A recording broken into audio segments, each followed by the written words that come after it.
Hadirat yang dirahmati Allah Subhanahu wa taala, insyaallah pada malam hari ini kita akan melanjutkan pembahasan tentang bait-bait Ahsanul Akhlaq yang ditulis oleh Dr. Amir Bahjat. Dan sekarang kita masuk pada bait yang ke-20. Antum tanya yang 1 sampai 19 di mana? Pokoknya terima aja. Tapi sudah disebarkan di kawan-kawan? Ya. Beliau hafizahullah berkata, wa adbi'il khata'a bi'tidharin wa adbi'iz dzamba bil istighfari.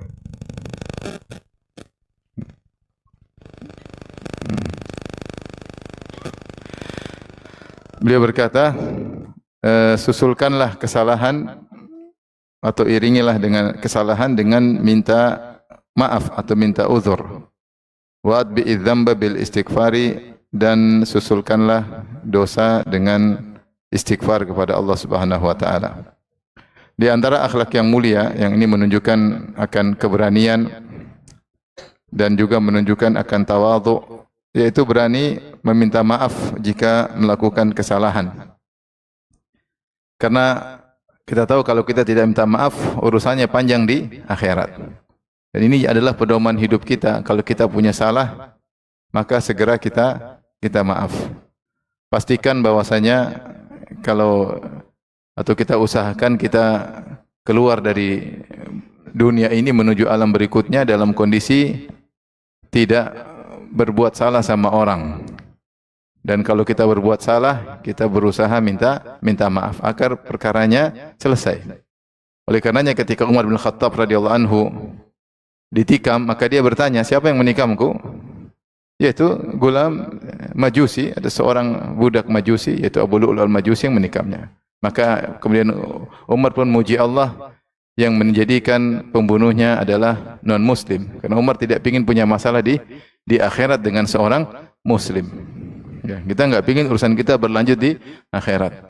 Kalau bisa diselesaikan di dunia, maka itu yang terbaik. Ya. Karena suami, masalah dengan mertua, masalah dengan kerabat, masalah tetangga, masalah dengan teman dakwah, masalah dengan teman yayasan, masalah dengan tetangga, banyak masalah dengan pembeli, masalah dengan penjual. Ya. Masalah pasti ada. Tetapi kalau kita ada masalah, yakinkan bahwasanya kita berada di posisi yang benar. Tapi kalau bisa kita selesaikan, itu lebih baik. Apalagi kalau kita ternyata salah, maka jangan lu kasar saya minta maaf. Jangan bilang dia cuma pembantu. Nah, urusannya di akhirat.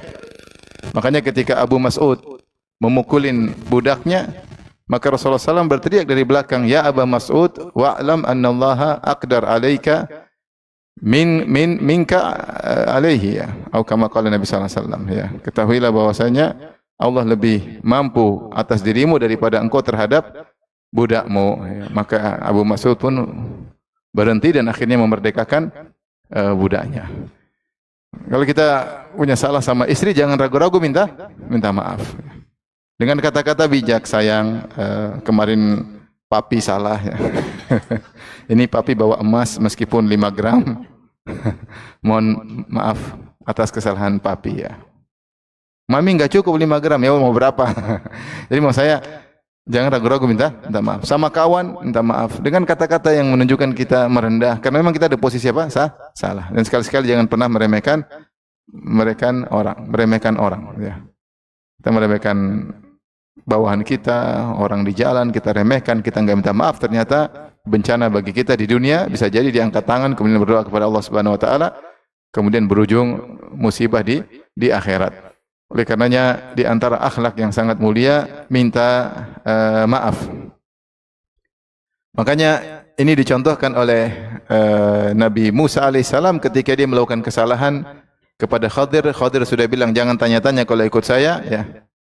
Hatta uhditsaka minhu dzikra, sampai aku yang cerita, tapi Nabi Musa tidak sabar, maka dia pun bertanya, kenapa kau lakukan ini? Kenapa kau lakukan ini? Maka Khadir menegur, alam aqul innaka lan tastati'a ma'iya sabra. Kan saya sudah bilang kau tidak sabar bersamaku. Maka Nabi Musa berkata, la tu'akhidni bima nasitu, ya. Wala turhiqni min amri usra, ya. Jangan kau, ya, saya minta maaf, saya salah, ya. Saya lupa, ya. Saya lupa sehingga saya akhirnya bertanya kenapa. Ya minta uzur, ya. Padahal kita tahu Nabi Musa Kedudukannya lebih tinggi daripada Nabi Khadir. Dengan kesepakatan para ulama. Nabi Musa termasuk ulul azmi minar rusul. Nabi Musa nabi yang paling banyak disebutkan di Al-Quran. Nabi Musa wa kana indallahi wajiha, punya kedudukan di sisi Allah Subhanahu wa taala. Dialah kalimullah, nabi yang Allah berbicara langsung dengannya. Nabi yang Allah turunkan Taurat tidak lewat malaikat, langsung Allah tuliskan Taurat. Wa kataballahu Taurata laka biyadihi. Allah tuliskan Taurat langsung untuk Nabi Musa. Tetapi dia minta uzur kepada Khadir ketika dia melakukan salah kepada Khadir. Maka itu kulitku menyentuh kulitmu. Tapi intinya Rasulullah SAW tidak kemudian marah, bahkan Rasulullah SAW mempersilahkan. Kata Rasulullah, mungkin ada kemungkinan Rasulullah SAW salah ketika meluruskan sawat, tapi Rasulullah SAW tidak sombong atau tidak angkuh untuk siap untuk dikisos ya. Oleh karenanya ikhwan, namanya dalam hidup ini pasti kita melakukan kesalahan, maka jangan kesombongan menghalangi kita untuk segera minta maaf. Kepada istri segera minta maaf ya. Apalagi istri sama suami agak susah minta maaf, tapi seorang wanita yang solehah, yang tahu tentang hari akhirat, maka segera minta maaf kepada suami ya.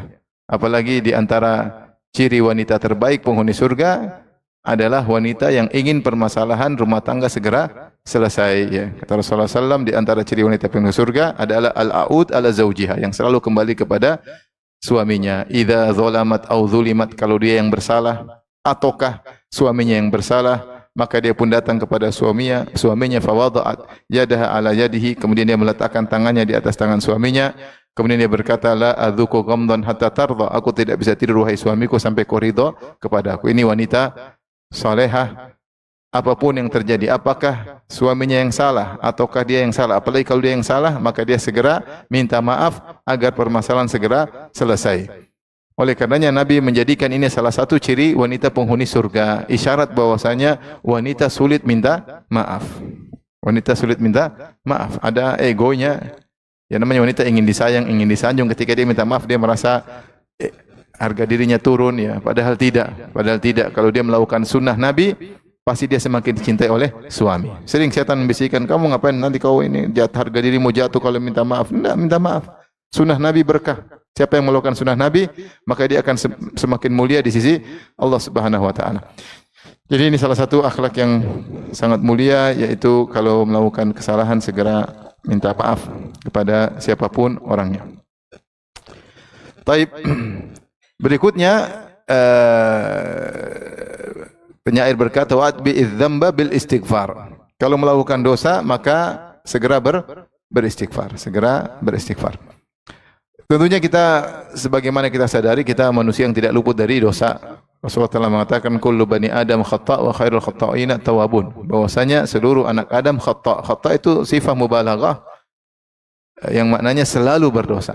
Rasulullah tidak mengatakan kullu bani Adam mukhti atau khati'.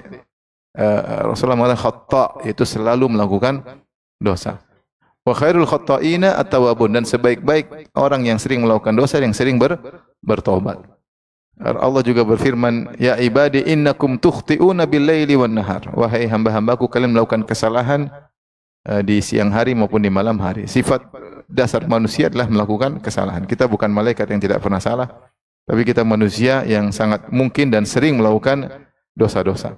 Dosa-dosa yang kita lakukan dalam banyak hal ya. Pertama, maksiat yang jelas, maksiat pandangan mata, maksiat pendengaran, maksiat lisan. Kita sekarang kalau bicara tentang pandangan mata saja terlalu banyak mungkin maksiat yang kita lakukan. Siapa yang berinteraksi dengan medsos, maka dia akan banyak bermaksiat. Bahkan mungkin saking seringnya kita bermaksiat, kita melihat aurat wanita terbuka, mungkin sebagian kita tidak lagi mengatakan astagfirullah. Karena dia sudah tidak merasa itu dosa lagi. Itu menunjukkan kita sudah menggampangkan ya. Saya khawatir itu termasuk ciri-ciri munafik ya. Munafik disebut dalam Ibnu Mas'ud, amal munafik ra'a dzambahu kadzubabin marra ala anfihi faqala hakadha, atau perkataan sahabat ya. Adapun orang munafik melihat dosanya seperti seekor lalat yang lewat di hidungnya kemudian dia tepis, selesai. Dia tidak menganggap suatu hal yang besar. Adapun seorang mukmin yara dzunubahu ka'annahu qa'ada tahtal jabal yakhafu an yaqa alaih.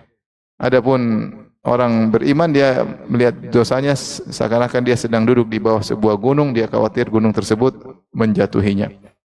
Maka latih lisan kita kalau kita salah dosa kepada Allah, dosa sekecil apapun kita bilang apa? Astagfirullah, astagfirullah. Dan itu kita harus benar-benar sensitif mengenai dosa. Jangan kita enggak sensitif. Kalau kita gerakkan signal kita untuk mengenali dosa, insyaallah kita sensitif. Karena kita telah dipasang oleh Allah Subhanahu wa taala salah satu signal yang disebut dengan nafsul lawamah. Kata Allah, la uqsimu bi yaumil qiyamah wa la uqsimu bin nafsil lawamah. Aku bersumpah dengan hari kiamat dan aku bersumpah dengan jiwa yang suka mencela. Ketika Allah bersumpah dengan jiwa suka mencela, isyarat jiwa tersebut jiwa yang terpuji. Ya, jiwa kita ini ada 3, ada jiwa ammarah bisu yang menyuruh kepada keburukan, ini yang jelek, dan ada yang suka mencela kalau kita melakukan maksiat dia cela kita, dan ada yang indah adalah nafsul mutmainnah, jiwa yang tenang ketika beriman maka dia menjadi jiwa yang tenang. Di antara sifat jiwa kita adalah nafsul lawamah. Ini seakan-akan fitrah yang Allah pasang sehingga ada signal. Kalau kita sering sensitifkan signal ini, maka kita sering akan ditegur. Orang gampangannya orang kalau melakukan maksiat pasti ada deg-degan. Iya atau tidak? Iya, mau tidak. Misalnya mau chatting sama istri orang, deg-degan enggak? Deg-degan. Deg-degan. Tapi ketika kita tidak sambut signal tersebut, chattingan gua masih deg-degan. Chattingan ketiga deg-degan mulai kurang. Chattingan keempat deg-degan hilang. Chattingan kelima kalau enggak chattingan malah deg-degan. Nah, itu signal sudah mati. Signal sudah mati. Nah, kalau kita sensitifkan signal tersebut, kita sering istighfar. Astagfirullah, kenapa saya begini? Istighfar, saya kenapa begini? Ini contoh. Tidak usah masalah, sampai masalah seorang riya. Ketika orang berbicara, dia telah melihat dirinya membanggakan dirinya. Dia sadar sebenarnya kenapa kau lagi, tapi dia asyik. Atau ketika dia beramal soleh, dia riya, dia pamer, dia tahu ketika dia riya, biasanya signal kasih tahu kau ini riya nih. Tapi dia cuek. Kalau dia cuek, sudah dia akan bablas riya dan dia tidak sadar bahwasanya dia riya, akhirnya dia menganggap itu biasa. Tapi kalau dia signalnya bunyi, dia sensitif, oh ya ini benar, ini enggak benar, saya harus berhenti. Nah, signal itu akan berfungsi terus. Itu karunia dari Allah Subhanahu wa taala, an-nafsu al-lawamah. Makanya di antara yang menakjubkan, saya kemarin baca tentang biografi Imam Ahmad, kalau enggak salah Yahya bin Ma'in mengatakan, kami telah bersahabat dengan Imam Ahmad 50 tahun, kalau tidak salah, saya lupa ya, sekitar gitu. Dan dia tidak pernah membanggakan dirinya sekalipun. Tidak pernah membanggakan dirinya sekalipun. Luar biasa ya. Kalau kita sedikit-sedikit, siapa dulu dong gua ya. Dulu gua lu. Kadang kita bangga dengan punya ini, sedikit bangga, ini bangga. Belum tahu siapa saya, belum tahu siapa. Kamu tahu saya orang siapa? Saya dari suku mana? Ya. Dari Bani Adam. Jadi kita apa saja kita sering. Imam Ahmad enggak pernah. Kalau kita aktifkan signal kita mungkin ini kayaknya saya ngomong kayak ada angkuh nih, berhenti. Kita salah. Atau terkadang signal itu muncul belakangan. Sudah kita lewati, ya Allah tadi kenapa saya harus begitu? Astagfirullah. Astagfirullah ya. Ya, astagfirullah. Ya. Itu bisa menimpa siapa saja. Oleh kerana kapan kita merasa dosa, segera kita istighfar. Kalau tidak kita lakukan itu, nanti signal kita melemah. Sehingga sensitif kita terhadap dosa berkurang. Itu musibah. Saya contohkan tadi, kalau kita ada lagi buka HP atau ada cewek lewat, ya kita astagfirullah ya. Kecuali istri kita pelototin apa-apa. Kalau akhwat yang makhluk halus yang lewat, gimana? Jangan kita nikmati, kalau kita istighfar. Mungkin orang terjatuh dalam kesalahan, tapi yang penting apa? Istighfar. Ini maksiat banyak, belum kita maksiat hati, merendahkan orang, suudzon sama orang, meremehkan orang. Banyak sekali ya. Maksiat telinga, kita dengar gibah, namimah, musik-musik dan macam-macam. Itu maksiat. Belum kita terkait dengan hak orang lain, mungkin kita kurang. Artinya belum kita tidak pandai bersyukur, ya. Kita kurang pandai bersyukur. Makanya Rasulullah SAW kalau keluar dari toilet atau dari qada'il hajah, Rasulullah mengatakan ghufranaka, ya Allah ampunanmu. Sebenarnya mengatakan karena untuk mensyukuri nikmat Allah tidak mudah. Itu di antara dosa kita, itu kita tidak mampu untuk mensyukuri nikmat Allah. Karena setiap nikmat ada tanggung jawabnya. Setiap nikmat yang kita rasakan akan ditanya oleh Allah. Kita tidak mampu untuk menjawab seluruh nikmat. Maka solusi kita istighfar, ghufranaka. Seandainya Allah tahan kotoran dalam perut tidak bisa keluar, maka kita akan menderita. Itu nikmat yang sangat mahal. Belum tentu kita bisa menunaikan, mensyukuri nikmat tersebut, maka kita mengatakan ghufranaka. Apa namanya? Ya Allah, ampunilah aku ya. Dan banyak hal. Oleh karenanya kemungkinan kita bermaksiat sangat banyak. Kalau orang semakin takwa imannya, maka terkadang dia melakukan yang sunnah kurang sempurna, dia istighfar. Ya. Makanya Rasulullah SAW setelah salat apa yang dibaca? Astagfirullah, astagfirullah, astagfirullah. Syarat bahwasanya kita salat tidak sempurna. Ya Allah, aku tidak mampu mensyukurimu dengan salat. Salat bentuk syukur, tapi kita tidak mampu menjalankan salat yang sebagaimana mestinya. Demikian para orang-orang soleh ketika mereka salat malam, kata Allah, bil asharihum yastaghfirun. Di waktu sahur mereka istighfar. Mereka istighfar bukan habis maksiat. Mereka istighfar bukan habis nonton bola jam 2 malam, bukan. Mereka istighfar habis salat malam. Di siang hari mereka bersedekah, berinfak. Di malam hari mereka salat malam, dan mereka tutup malam mereka dengan apa? Astaghfirullah. Wabil ashari mustaghfir wal mustaghfirina bil ashar. Orang yang beristighfar di waktu sahur ya. Jadi semakin orang yang semakin bertakwa kepada Allah, semakin mengakui keagungan Allah, dia semakin mudah untuk istighfar karena dia tahu banyak kekurangan yang dia lakukan dalam menjalankan kewajiban-kewajiban. Masih banyak kekurangan, dia mengakui ketidakmampuannya. Baik. Oleh karenanya istighfar adalah ibadah ya. Dan di antara ibadah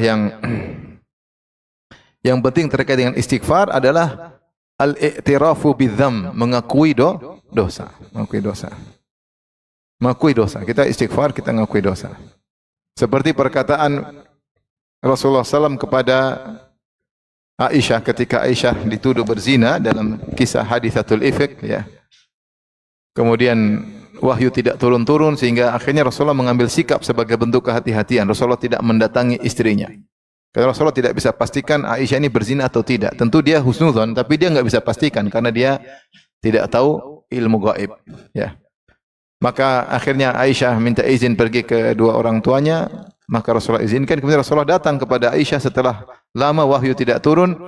Kemudian Rasulullah berkata kepada Aisyah, "Ya Aisyah, ya.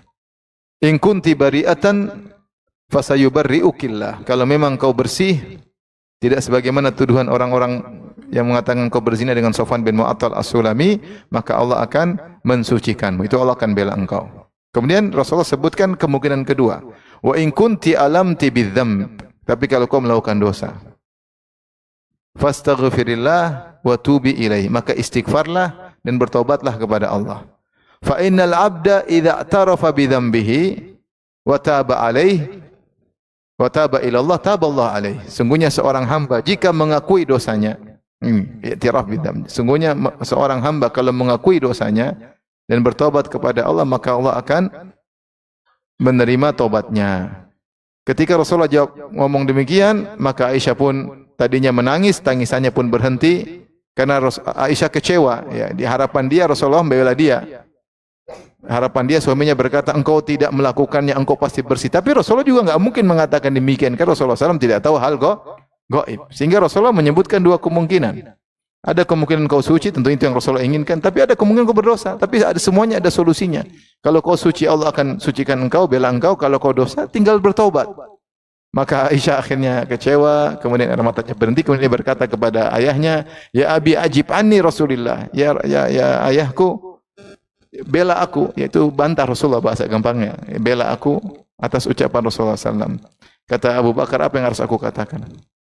Kemudian dia berkata kepada ibunya Ummu Ruman, "Ya ummi, ajibi anni Rasulullah." Bela aku, ya. Kenapa Rasulullah ngomong demikian?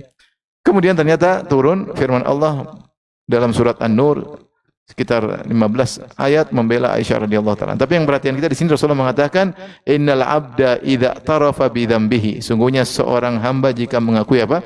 Dosanya. Ini salah satu ibadah yang agung ketika kita beristighfar. Makanya di antara doa Nabi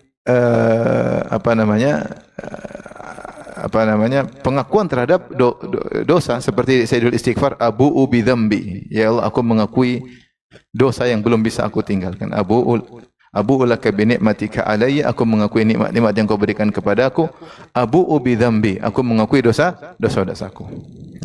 Seperti juga dalam doa istiftah, ya.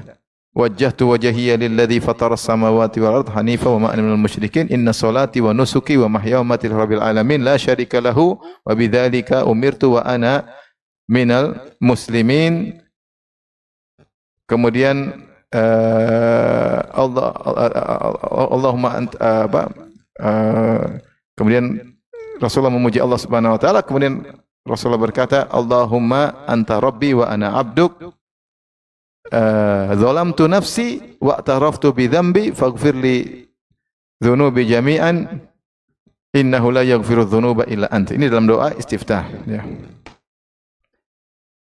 Ya Allah, Engkau adalah Tuhanku, aku adalah hambamu, aku telah menzalimi diriku, wa i'taraftu bi dzambi, dan aku mengakui apa? Dosaku. Dan itu cara mudah untuk bertobat. Kita tinggal mengaku dosa kita.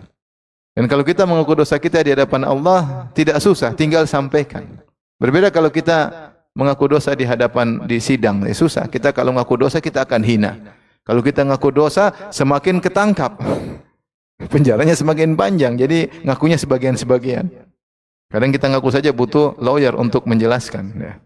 Sama kita kalau ngaku kesalahan di hadapan orang, kita enggak enak, seakan-akan kita nanti akan jatuh, ngucapinnya kata-kata bagaimana, harusun kata-kata. Tapi kalau ngaku depan Allah mudah. Kita bukan orang Nasara yang harus ngaku depan pastornya, kemudian tulis kata-kata, harus bayar supaya kemudian dosa diampuni. Ngaku dosa depan Allah justru mengangkat derajatmu. Enggak usah susun kata-kata, ngaku saja, tinggal nangis, ngaku, selesai, Allah akan ampuni, istighfar, selesai. Mudah. Ini ibadah yang sangat agung. Jangan sampai kita baru ngaku dosa ketika di hari kiamat kala, seperti firman Allah Subhanahu wa taala, fa'tarafu bi dzambihim fasuhqa li ashabis sa'ir. Ya, mereka baru ngaku dosa mereka, nanti di hari akhirat celaka penghuni neraka, ya. Rabbana amattana thnataini wa ahyaitana thnataini fa'tarafna bi dzunubina fahal ila khurujin min sabil. Dalam surat Ghafir, ya Rabb kami, Engkau telah mematikan kami 2 kali, telah menghidup kami 2 kali. Kami mengakui dosa-dosa kami. Tapi percuma, karena ngakunya di mana? Di akhirat.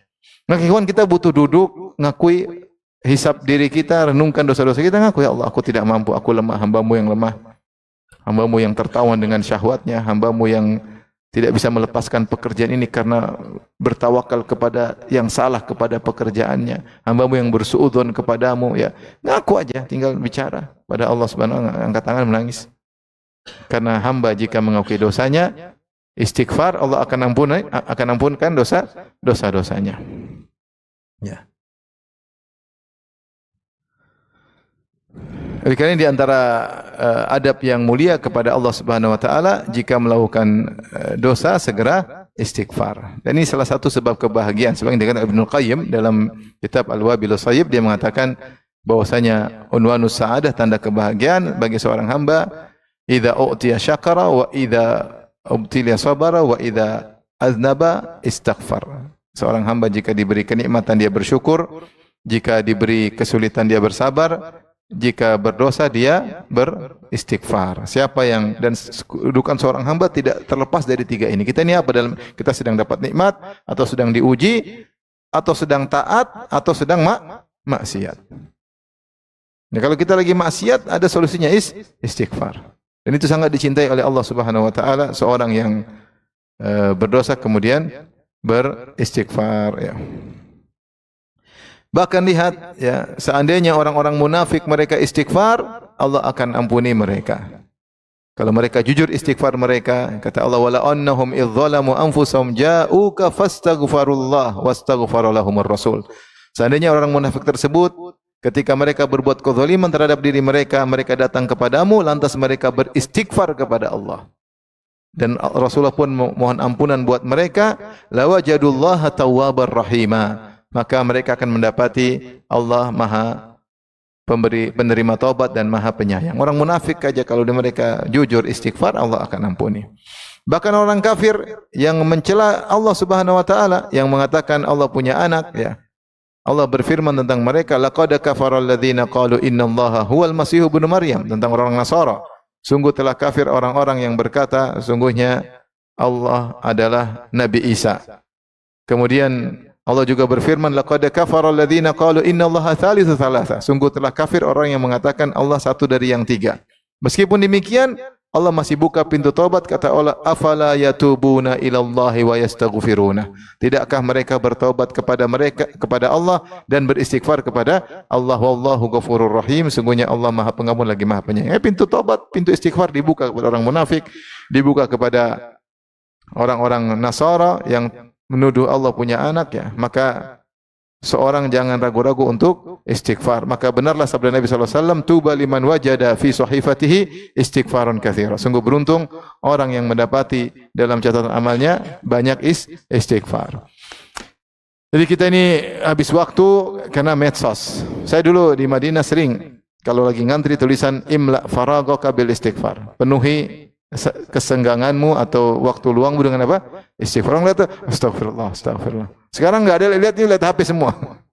Dulu orang ngantri sambil apa? Astagfirullah, subhanallah, astagfirullah. Sekarang mana? Enggak sempat untuk apa? Istighfar. Maka banyak waktu yang terbuang, ya. Makanya kalau kita jangan bengong sambil kita lagi naik mobil, lagi naik motor, lagi enggak ada kegiatan, lagi apa, kita bilang apa? Astagfirullah, astagfirullah, astagfirullah, astagfirullah. Jadikan sebagai tradisi kehidupan kita untuk sering beristighfar pada Allah Subhanahu wa taala. Makanya di antara dalam satu riwayat ketika Nabi menyuruh wanita agar selamat dari neraka jahanam, di antaranya suruh banyak bersedekah dan banyak istighfar.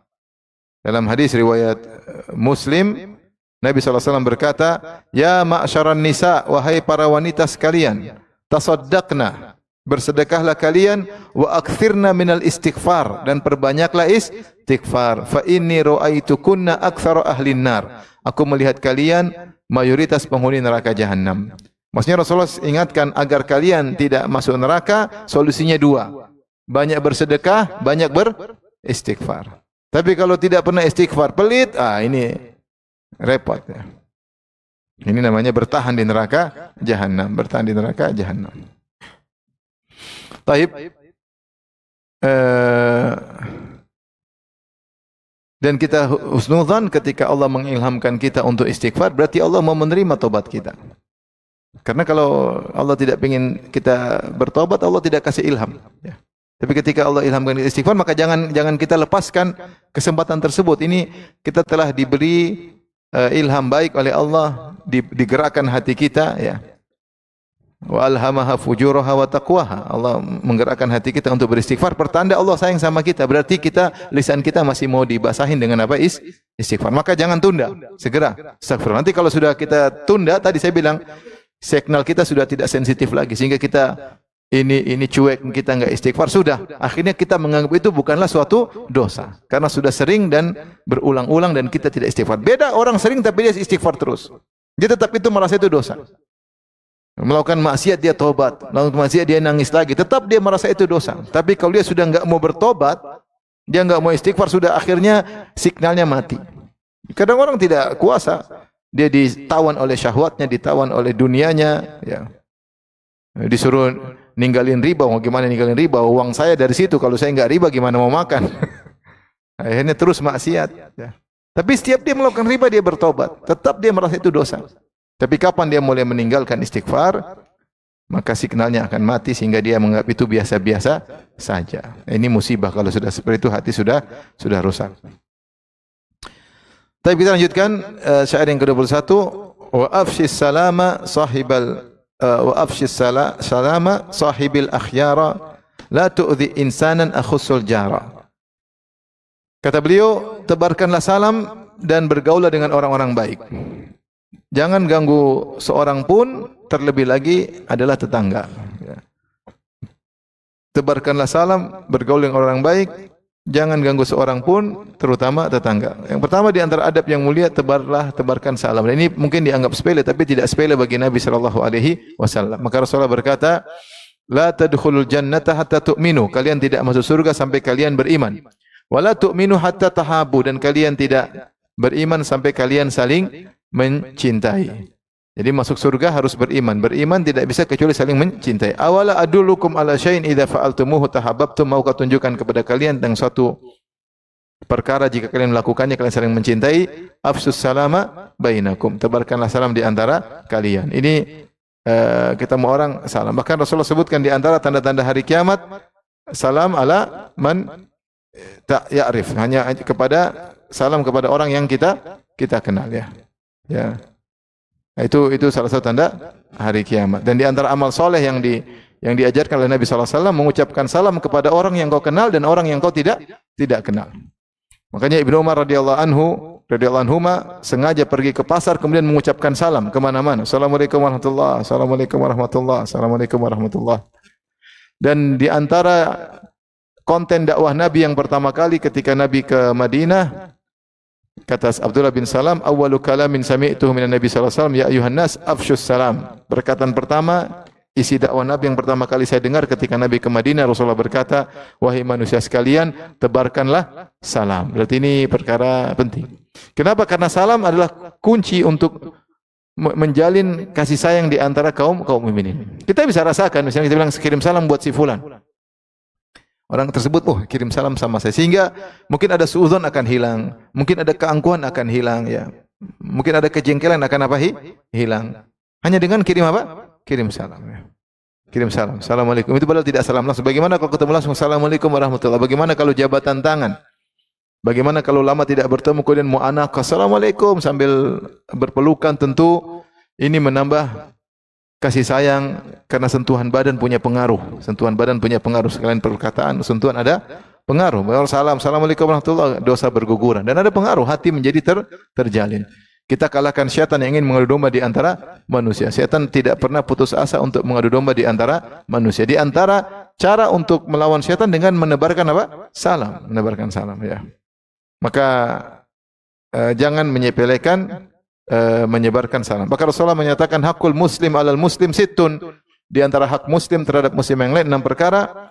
Di antaranya idza laqitahu fasallim alaihi. Jika kau ketemu dengannya maka ucapkanlah salam kepadanya.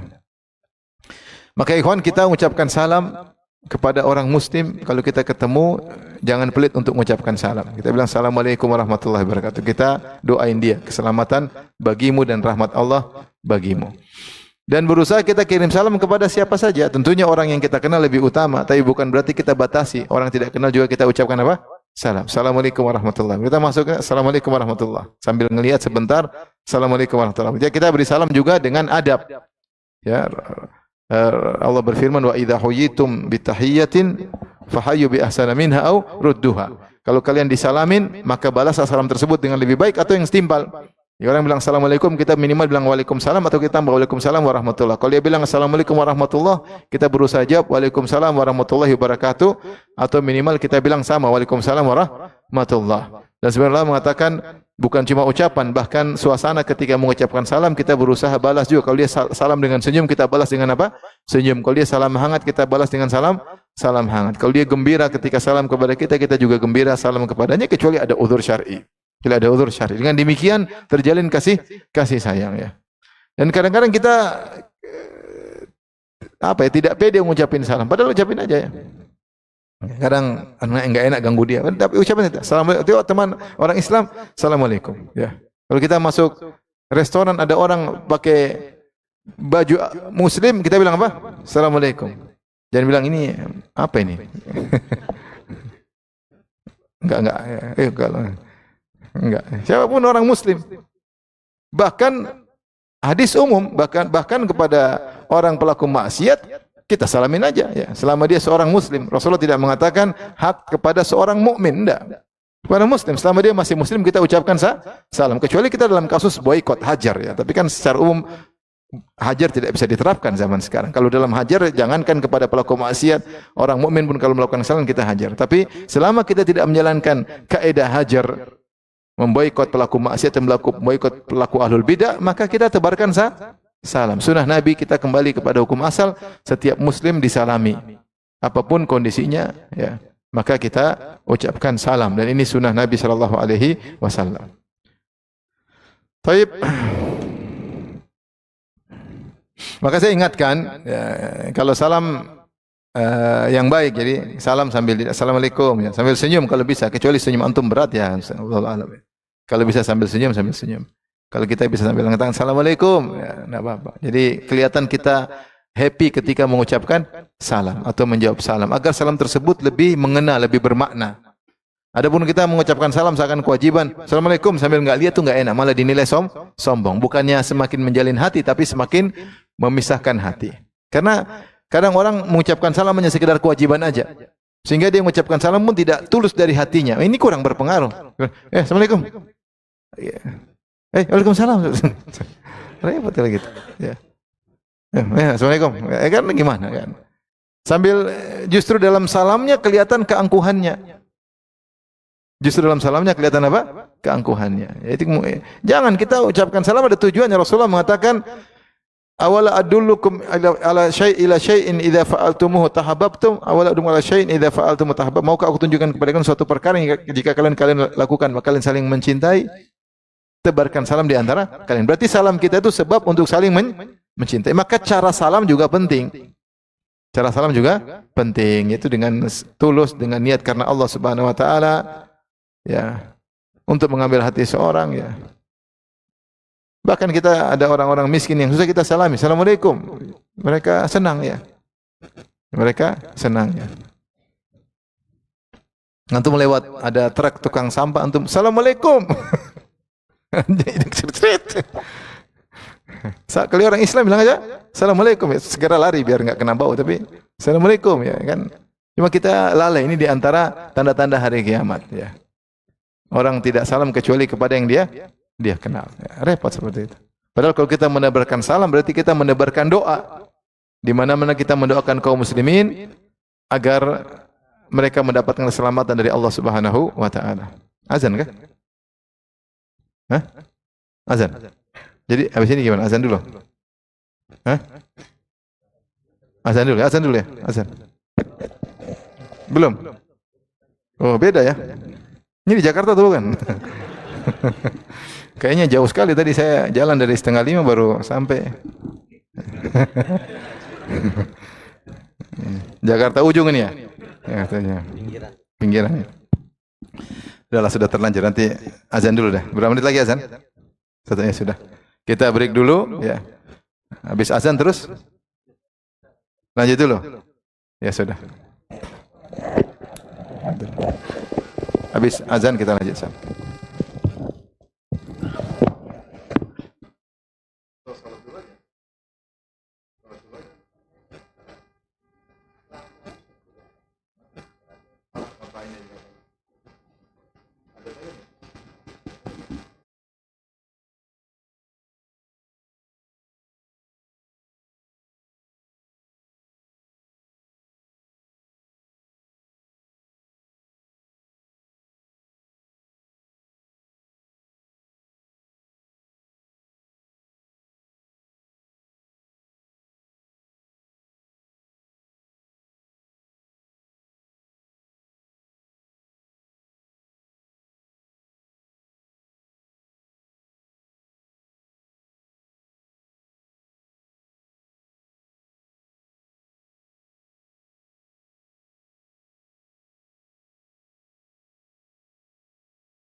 Jadi seakan-akan kalau saat saya Syafri, waktu itu saya saat diangkat menjadi pejabat, kebetulan Syekh Abdul Razak bilang sampaikan kepada beliau salam hangat ya. Maksudnya mereka menyengaja untuk memberi salam di antara mereka. Sehingga perlu, karena kalau saling mengirim salam menambah kasih sayang di antara kaum muslimin ya.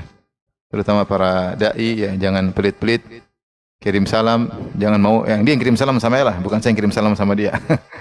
Jadi seakan-akan kalau kirim salam merendah, anda kita kirim salam sama siapa saja. Apalagi kita tahu ada orang yang berdakwah di jalan Allah Subhanahu wa taala, apalagi dakwah di pedalaman, mereka Masya Allah berjuang yang belum bisa kita lakukan seperti mereka. Maka salam di antara ahli ilmu itu sangat penting. Baik, kemudian penulis berkata sahibil akhyara, bertemanlah dengan orang-orang baik. Tentunya ini sebagaimana dikatakan as-sahibu sahib, bahwasanya teman menggiring, dan namanya terjadi pertemanan akan terjadi sinkronisasi, akan terjadi saling penyesuaian. Apakah yang buruk menyesuaikan diri dengan yang baik, atau yang baik menyesuaikan diri dengan yang buruk. Nah, kalau kita berteman dengan yang buruk, khawatirnya kita yang beradaptasi kepada yang buruk. Karena kalau tidak cocok maka akan pisah. Tapi kalau kita maksa untuk terus berteman, pasti terjadi sinkronisasi. Maka carilah teman yang baik. Teman yang baik manfaatnya banyak ya. Rasulullah telah mengatakan mathalu al-jalisi salih wal jalisi su, perumpamaan teman yang baik maupun teman yang buruk. Jalisus su salih ya kamathali hamil misik wa nafikhil kir, seperti perumpamaan orang penjual minyak wangi atau pandai besi. Fahamilul misk, adapun penjual minyak wangi, imma an yahdiyaka aw an tabta' minhu aw imma an tajida minhu rihan thayyibah. Kalau penjual minyak wangi mungkin dia kasih hadiah kepada engkau gratisan, kalau tidak mungkin kau beli dari dia dan dapat untung beli minyak wangi. Atau tidak kau akan kecipratan minyak wanginya, karena dia orang baik, kecipratan kebaikan. Adapun orang buruk, teman yang buruk, maka seperti pandai besi, jika tidak imma an yuhriqa thiyabak, kalau kau dekat-dekat maka akan bisa membakar bajumu, imma an tajida minhu rihan khabithah, atau kau dapati bau yang tidak enak. Menunjukkan bahwasanya teman punya dampak yang luar biasa. Makanya Rasulullah menyuruh kita di antara ibadah adalah selektif dalam mencari teman. Selektif dalam mencari teman. Ini ibadah. Kata Rasulullah SAW, al-mar'u ala dini khalilihi falyanzur ahadukum man yukhalil. Ya, bahwasanya seorang berdasarkan agama sahabat dekatnya, maka hendaknya salah seorang dari kalian menyelektif, memilah-milih siapa yang akan dijadikan teman dekatnya. Adapun teman umum biasa aja, kita ketemu siapa saja. Kita ketemu orang ramah kepada pelaku maksiat, kepada pelaku bid'ah, kepada siapapun kita ramah ya. Apalagi kalau kita mau jualan ya harus ramah sama siapa saja. Jangan jualan kita supaya laku ya ramah. Tapi kalau jadi teman dekat, teman diskusi, teman jalan, teman safar, maka tidak boleh sembarang, karena berdampak dalam kehidupan kita dunia maupun akhirat. Betapa banyak orang rusak gara-gara salah berteman. Betapa banyak ibu-ibu rusak. Kenapa bergaul dengan ibu-ibu yang suka cari barang-barang branded, saking semangatnya bahkan yang KW-KW pun mereka beli. Kalau sudah punya barang yang seperti itu, jadi bangga-bangganya pola hidup dia berubah. Tadinya dia sederhana, tidak duniawi, yang dipikir akhirat, yang penting bisa dipakai, sekarang enggak. Jangan cuma yang penting bisa dipakai, tapi bisa buat gaya atau tidak. Akhirnya dia mulai rubah gaya hidupnya, akhirnya merepotkan suaminya. Itu tidak. Makanya suami jangan bahlul ya. Istri barang berganting susah sendiri. Nanti yang susah sendiri ya. Akhirnya istri ketemu orang kaya, "Abi ganti dong dompet saya." "Kenapa?" "Abi ganti tas saya. Itu orang teman-teman pakai tas saya malu." "Abi ganti sepatu saya." Ya. Nanti main ke rumah ada tetangganya baru beli kulkas baru, "Abi ganti kulkas baru dong, itu kulkasnya bagus." Ya. Nanti ketemu temannya lagi, temannya baru beli mobil baru, "Abi ganti mobil baru dong." Kamu bisa diganti enggak?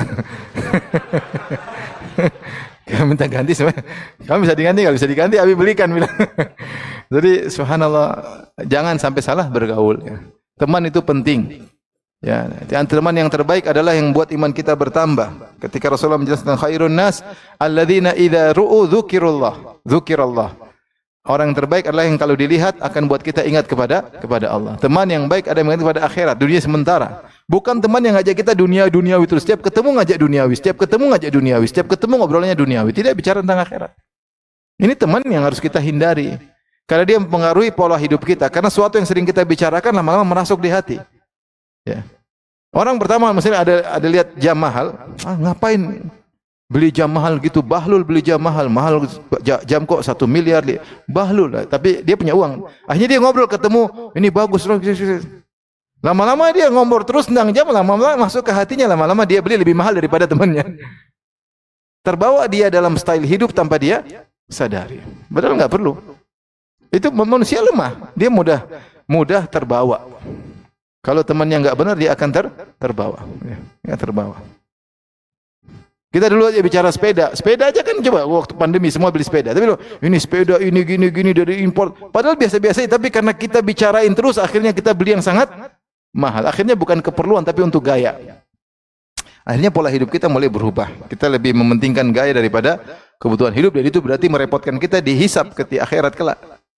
Ini contoh ya. Jadi jangan sampai salah bergaul. Tapi kalau bergaul sama kawan-kawan yang mengingatkan kita akhirat, maka saya selalu nasihati, kita bergaul meskipun kita kaya, jangan bergaul sama orang kaya. Punya teman-teman juga yang miskin, punya teman-teman juga yang susah. Jadi kita bergaul dengan variatif ya.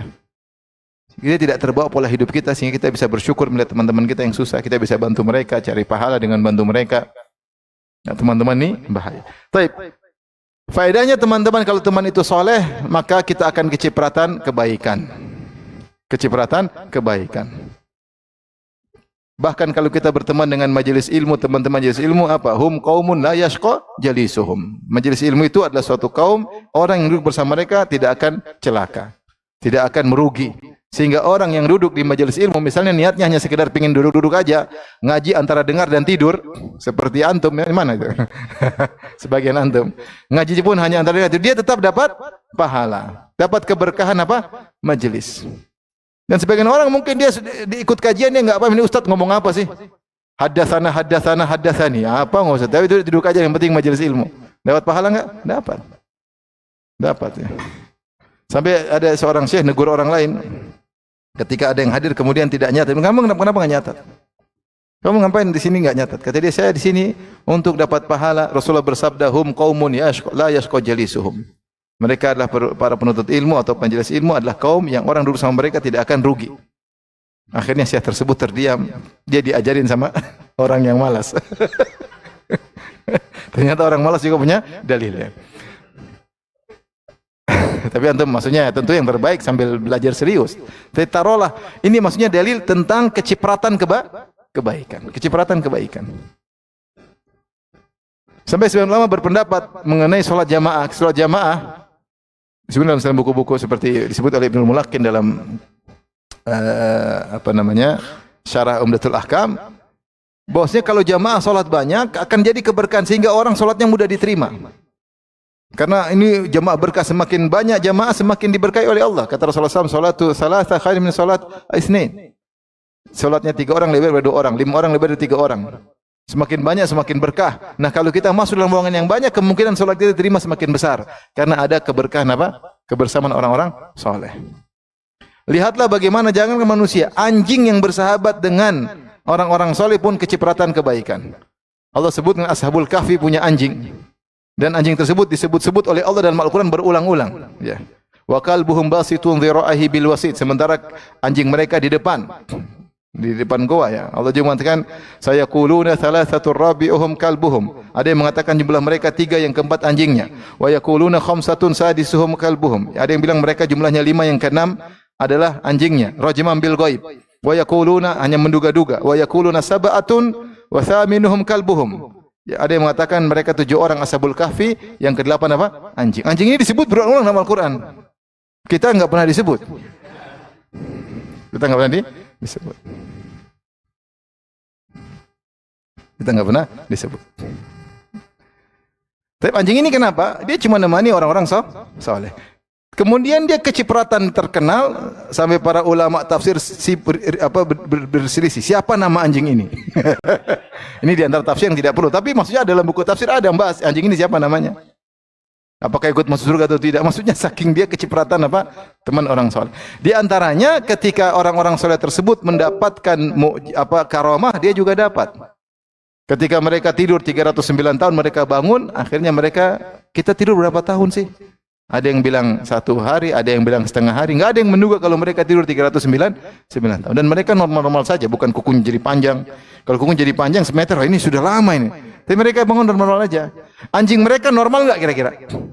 Normal. Kalau anjingnya sudah jadi tulang belulang, sudah jadi tulang belulang, berarti sudah. Tapi mereka enggak tahu karena anjing mereka juga kecipratan apa? Karomah.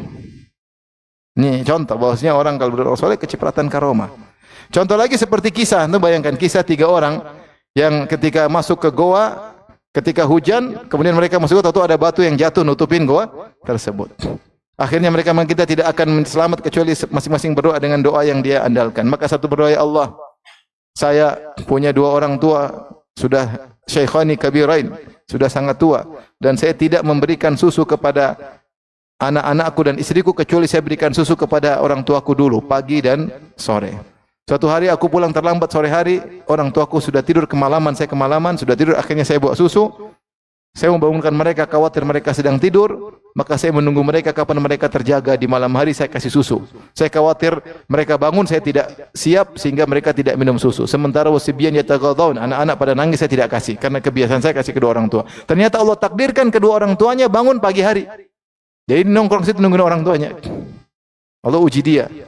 Ternyata dia kuat sampai pagi hari. Kemudian berkata, Allahumma in kuntu fa'altu dzalik ibtigha wajhik fafruj anna ma nahnu fih. Ya Allah, jika aku melakukannya karena ikhlas mencari wajahmu, bukalah pintu goa. Ini pun dia amal soleh, dia pun tidak pede. Dia masih mengatakan, ya Allah, kalau memang ikhlas.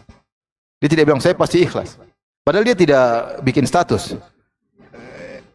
Dia cuma bikin status kepada Allah, ya Allah, kalau memang saya ikhlas bukalah. Maka dibuka sedikitnya, belum bisa keluar.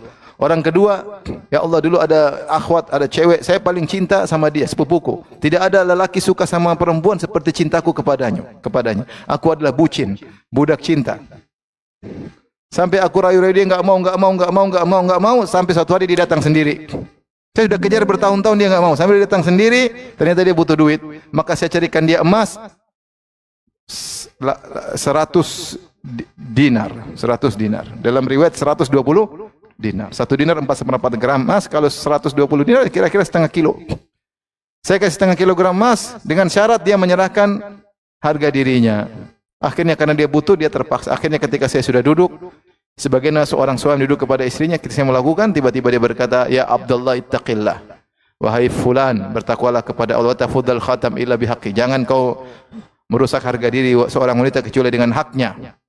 Maka saya pun kaget, saya tinggalkan dia dengan emas tersebut. Dan ini menakjubkan.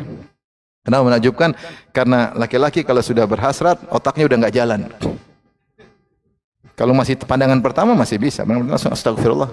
Tapi kalau dia melihat melotot, syahwat sudah bergejolak, biasanya dia enggak bisa apa-apa lagi. Tapi laki-laki luar biasa. Dia sudah duduk sebagaimana layaknya seorang suami di hadapan apa? Istrinya. Hasratnya sudah bergejolak, tiba-tiba dia mendengar ittaqillah, buyar semuanya. Gagal, bangkrut, tinggalin semua. Dia bilang, Allahumma, kalau saya lakukan ini karena engkau, bukalah pintu goa. Akhirnya terbuka lagi, tapi belum bisa keluar. Bisa lihat cahaya, sudah bisa menghirup udara, tapi belum bisa keluar. Allah sengaja. Sampai orang ketiga, kemudian berdoa, ya Allah, saya dulu punya anak buah indeli ujaro, saya punya pegawai-pegawai. Saya sudah kasih semua gajinya, kecuali 1. Saya kasih, dia bilang nanti aja. Terus dia pergi. Dia pergi, kemudian saya punya niat untuk ngelola gaji. Gajinya cuma salah satu asa, cuma sekitar 9 kilo. 9 kilo benih, kemudian saya pun niat untuk ngelola. Saya kelola, saya tanam, tumbuh, sampai akhirnya hasilnya banyak, jadi banyak kambing, banyak sapi, banyak onta. Setelah bertahun-tahun dia datang. Dan saya sudah niatkan ngelola itu untuk apa? Untuk dia. Maka dia datang, dia kata, ya bos, ya Abdullah, atini haqqi. Bos, mana gajiku? Aku berkata, itu semua yang kau lihat. Kambing-kambing, sapi-sapi, onta-onta adalah milikmu. Kata dia, la tastahzi bi, jangan kau ejek saya. Saya tahu gaji saya cuma 9 kilo. Kata, itu milikmu semua. Benar? Benar. Maka dia ambil seluruhnya. Kambing dia bawa semua, onta dia bawa semua, sapi dia bawa semua. Dia tidak meninggalkan bagiku 1 ekor saja sebagai tanda terima kasih, enggak ada. Mungkin kalau kita, saya cuma bercanda, enak aja, sini. Tetapi dia tahu, Allah tahu isi hati. Ya Allah, kalau aku melakukannya karena engkau, bukalah pintu gua terbuka. Saya tanya, ini 3 orang soleh semua enggak? Kalau ternyata 1 bermasalah, keluar enggak? Makanya kalau bergaul salah jalan sama, ya Allah udah kebuka, gara-gara kamu nggak kebuka. Ada satu bikin masalah di situ, nggak bisa keluar dari goa. Makanya kita bergaul dengan jangan sembarang bergaul. Belum manfaat di akhirat kelak. Bosnya, fama lana min syafi'in wala sadiqin hamim. Orang-orang di neraka bilang tidak ada pemberi syafaat bagi kami, malaikat tidak beri syafaat dan tidak ada teman yang baik tidak bisa beri syafaat. Kata sebagian salaf, berarti teman baik bisa beri apa? Syafaat. Dan datang dalam hadis, ketika orang-orang soleh sudah melewati sirat dan mereka sudah masuk surga, maka mereka meminta kepada Allah yang permintaan yang berat. Kata Rasulullah, tidaklah saudara-saudara kalian minta kepada Allah lebih berat daripada permintaan salah seorang diri kalian di dunia minta haknya di depan hakim. Kalau dua orang bertikai, kemudian haknya diambil sama yang lain, maka dia ke hakim, dia bilang ini milik saya, dia minta datangkan saksi. Dia semangat. Kata Nabi, ini kurang semangat. Lebih semangat lagi orang-orang yang sudah masuk surga minta kepada Allah agar diizinkan beri syafaat kepada teman-temannya yang di neraka jahanam. Maka orang-orang soleh tersebut berkata, ya Rabbana ikhwanuna, ya Allah teman-teman kami di neraka. Kanu yusalluna ma'ana, dulu sempat solat sama kami. Mereka solat tapi masuk neraka. Ada orang solat masuk neraka enggak? Ada, mungkin solat tapi maksiat, mungkin nakal, zalim, masuk neraka. Kanu yusalluna ma'ana, kanu yasumuna ma'ana. Mereka dulu puasa sama kami ya Allah. Bahkan buka puasa bareng. Kanu yahujjuna ma'ana, bahkan dulu haji sama kami, satu travel ya Allah. Entah visanya benar atau enggak. Tapi kami dulu satu travel. Dalam riwayat kanu yujahiduna ma'ana, dulu berjihad sama kami. Mereka. Berilah izin kami untuk syafaat. Kata Allah berkata, akhriju man araftum, keluarkan orang yang kalian kenal. Maka diberi syafaat, dikeluarin dari neraka jahanam. Maksud saya, teman baik itu penting kita beribadah dengan memilah-milih temannya. Yang mungkin kita untuk berteman dengannya. Kadang tidak bisa berteman karena suatu dan lain hal, tapi seorang berusaha mencari teman yang baik. Terus la tu'dhi insanan akhusul jara, jangan ganggu seorang pun, terutama tetangga. Di antara sempurnanya seorang iman seorang mukmin atau Islam seorang muslim adalah tidak mengganggu siapapun. Al-muslim man salimal muslimuna min lisanihi wa yadihi. Seorang muslim yang sejati, yang sungguhnya, yang sempurna adalah kaum muslimin yang lain tidak terganggu dengan lisannya maupun tangannya. Berusaha tangan kita tidak mengganggu, berusaha lisan kita tidak mengganggu, berusaha tidak mengganggu siapapun. Jangan ganggu istri kita, jangan ganggu orang tua kita, jangan nyakiti kakak kita, jangan nyakiti adik kita, jangan nyakiti hati pembantu, jangan nyakiti hati supir, jangan hati pegawai kita, siapapun berusaha jangan nyakiti. Kalau tegur yang baik. Berusaha jangan menyakiti siapapun, itu kesempurnaan Islam. Ya. Berusaha, saya katakan tadi, berusaha di dunia ini kita tidak punya masalah sama orang. Kalaupun kita punya masalah, yakinlah bahwasanya kita yang dizalimi. Ya. Kita yakinlah kita yang dizalimi. Saya kagum dengan seorang tarbawi yang menasihati seorang ayah hendaknya bilang kepada anaknya kalau mau tidur, ya bunayya nam mazluman la zaliman. Wahai putraku, tidurlah dalam kondisi terzalim, jangan sampai kau zalim. Kalau kau zalim jangan tidur. Kalau kau mau tidur ingat, meskipun dia masih kecil sehingga terngiang-ngiang dalam benaknya, nam mazluman la zaliman. Tidurlah dalam kondisi terzalimi, bukan menzalimi. Sehingga dia selalu ingat kalau dia besar dia mau zalim, dia ingat, waduh, ayah pesan jangan sampai tidur dalam kondisi zalim. Gimana kau tidur nyenyak sementara kau zalimi orang? Ya. Maka dalam hidup ini kita ada hak dan kewajiban. Setiap kita pasti punya hak dan kewajiban. Kita terhadap istri kita ada hak dan kewajiban. Kita sama orang tua kita ada hak dan kewajiban. Kita sama tetangga ada hak dan kewajiban. Kita sama pegawai ada hak dan kewajiban. Sama siapapun ada hak dan kewajiban. Pastikan ketika kita meninggal seluruh hak orang sudah kita kasih. Adapun hak kita enggak dikasih, enggak ada masalah. Lebih baik kita ambil di akhirat daripada di dunia. Tapi jangan sampai kau meninggal ada hak orang kau tahan, meskipun 1 rupiah. Jangan sampai kau meninggal ada hak orang yang kau tahan. Jangan sampai. Ketika Ibnu Umar ditanya oleh seorang,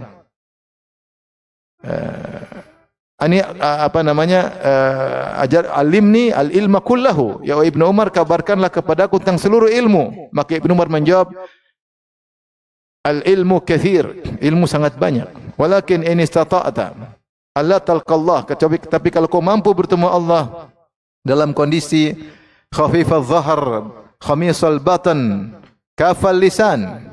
Tapi kalau kau mau bertemu Allah dalam kondisi punggung ringan, perut kosong, lisan terjaga dan tidak keluar dari jamaah kaum muslimin, faf'al, maka lakukanlah. Ibnu Umar menjelaskan kesimpulan kehidupan, kalau kau mati jangan sampai memikul hak orang. Jangan sampai memikul hak orang. Itu karena itu akan jadi beban bagimu di akhirat. Dan kalau kau mati jangan sampai hendaknya perutmu kosong, itu kosong dari makan yang haram. Jangan sampai kau makan mengambil hak orang lain. Dan kau meninggal, jaga lisanmu, jangan sampai kau menyakiti orang dengan lisanmu. Maka seorang berusaha tidak menyakiti siapa. Sebelum dia berkata, dia mikir dulu ini menyakiti atau enggak. Kalau menyakiti jangan ucapkan, karena urusannya di akhirat. Urusannya di akhirat. Maka berusaha tidak menyakiti siapapun. Saya nasihati kepada para suami, kalau ngomong sama istri mikir dulu, ditimbang-timbang ini menyenangkan istri atau tidak. Sekarang kita menyakiti istri, kita tidak peduli. Ada kata-kata merendahkan. Padahal orang yang paling harus kita sayangi adalah istri kita daripada orang lain. Orang yang harus kita kasih udzur adalah istri kita daripada orang lain. Orang yang paling mudah kita maafkan istri kita daripada orang lain. Orang yang paling kita baikin, untuk kita senyumin, untuk kita candain, paling utama istri kita daripada orang lain. Karena Rasulullah mengatakan khairukum li ahlihi, sebaik-baik kalian yang terbaik bagi istrinya. Cari pahala dengan menjadi terbaik bagi istri. Jangan sampai kita bicara seenaknya menyakiti hati istri, tidak. WA seenaknya menyakiti hati istri. Mentang-mentang istri sudah mau kadaluarsa. Kemudian astagfirullah. Istri semakin tua, semakin kita kasih udzur, semakin kita sayang. Seharusnya demikian. Jadi jangan sakiti siapapun sebisa mungkin. Jadi kalau ngomong kita pikir dulu. Mengucapkan statement mikir dulu. Jangan ceplas-ceplos. Ceplas-ceplos itu bahaya. Bikin sakit hati orang lain. Ya, jangan sampai demikian. Terutama tetangga. Orang yang utama jangan sampai kita sakiti tetangga, karena menyakiti tetangga dosa besar.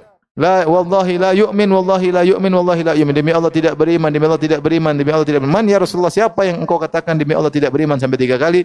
Kata Rasulullah SAW, man lam ya'man jaruhu bawa'iqahu, seorang yang tetangganya tidak merasa aman dari gangguannya. Makanya Rasulullah mengatakan, engkau berzina dengan 10 orang masih lebih ringan daripada berzina dengan istri tetangga.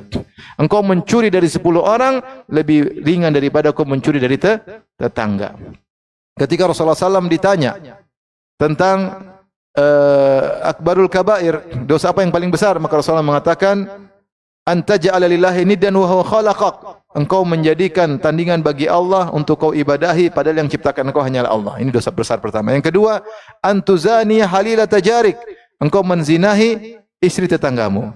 Karena harusnya kita jaga tetangga kita lagi pergi, kita jaga anaknya, kita jaga istrinya, bukan kita malah berkhianat. Itu namanya khianat. Khianat itu apa? Kita melakukan kesalahan padahal dia percaya sama kita. Itu namanya apa?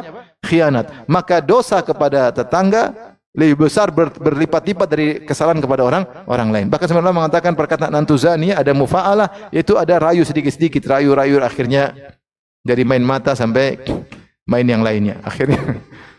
Akhirnya terjerumus dalam zina, dosa besar, dan tidak tahu Allah ampuni atau tidak. Apalagi kalau kita gampangkan zina,